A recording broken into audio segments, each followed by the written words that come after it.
Hi, I'm Rosie, the founder of Inner Brilliance Coaching, and I often hear how my high achieving clients wish they had more time to get things done. But we don't necessarily need more time. What can help to get things done is creating structure so you can flow through your day, leaving you feeling productive, successful, and happy. Now, I know some people think structure or systems and processes can be limiting, but they can systematize the tasks you repeat often. And that can liberate you to channel your energy into more creative efforts. So, I want to share my favorite tips from organizational guru David Allen. When I implemented his suggestions combined with my coaching concepts, I was able to, at one point in my life, work 3 jobs, stay healthy, and maintain loving relationships. Now, my main reason to create structure and get organized is so that you can effectively take action.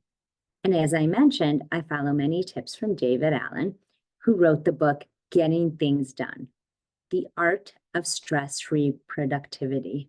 I just love that title. It's not getting things done being stressed and harried along the way. It's the art of stress-free productivity.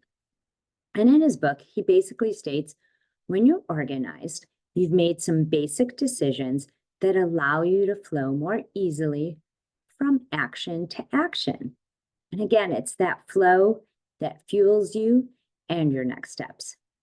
So here are some specific tips I found the most helpful to get organized. There are so many, but again, these are my favorites, my top tips. The first is ritualize your behavior by putting time in your calendar to accomplish any goal you have, or at least the next step for a goal. This can work for any sorts of behaviors you'd like to ritualize, like a morning routine that sets the tone for your day. It's really helpful because you're more likely to do it or follow through on it, even if you have to move that next step you plan to do. Another tip is to categorize action steps into one of the 3 following areas. First, do immediately. Second, defer and do at a later time. Or third, delegate to someone else. When you do this, again, you're getting in action mode. If it's something that can be done quickly and immediately, do it and get it off your list. Don't even write it on your list. If it's something that would take more time, defer it, file it, put a time in your calendar to get it done. And then obviously delegate to someone else. Always fun to outsource if you can. The third tip is to create a to-do list for your goals with action steps that are based on where you're located. For example, near your computer, at home, if you're running errands, or in the car. Notice it is not 2 different to-do lists, one professional and one for personal. You are a whole person, so you can have one list, but broken down by where you are.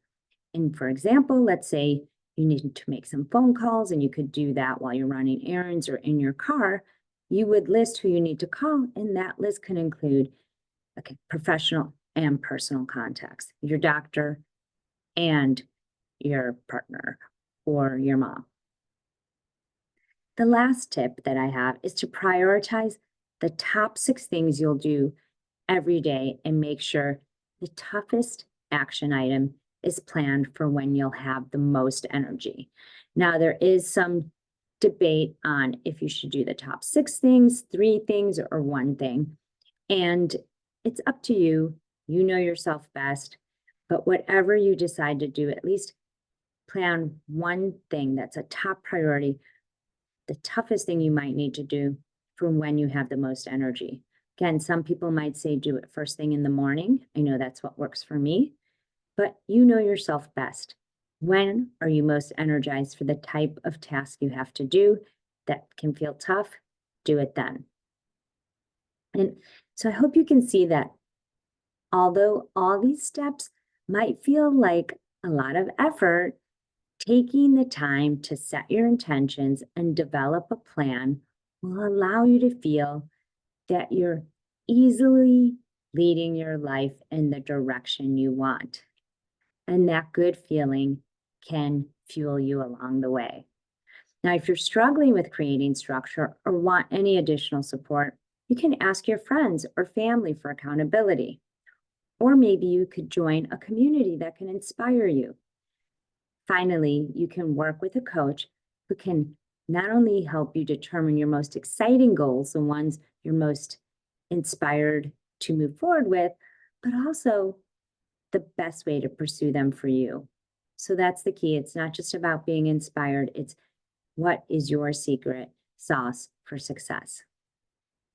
And taking steps like these to establish a supportive environment can again move you toward success more easily and more effectively, leading you towards results better than you can imagine. Now, these days, I help my clients use these same methods so that they can feel more energized as they seek to live life according to their own vision, and ultimately so they can flow through their lives and fuel their next steps. Hope you found this helpful.